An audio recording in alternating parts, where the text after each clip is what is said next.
الشركة المثالية ببساطة جدا عشان تقدر توصل لها محتاج يكون عندك 4 شخصيات.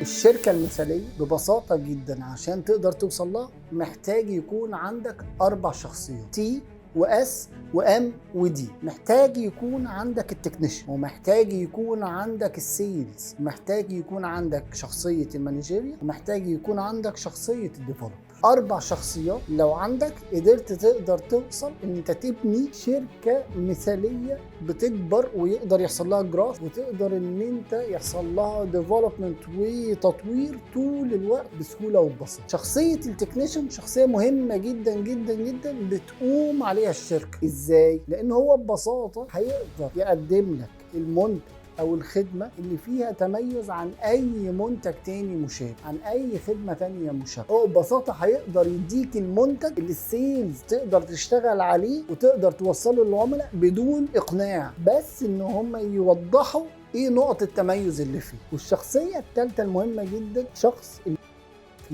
اللي بيعرف يدير الموارد اللي عنده، وبيعرف امتى يستخدم الريسورس وايه علاقته بالوقت المناسب اللي يقدر يوصل. بس ال3 شخصيات دول عمرهم ما يقدروا يعملوا شركة بتكبر غير لو في الديفلوبر اللي دايما حالم ودايما بيدور على الفرصة ودايما بيشوف الفرصة فيه وبيروح لها. 4 شخصيات لو عندك في البيزنس تضمن بيهم نجاح شركتك.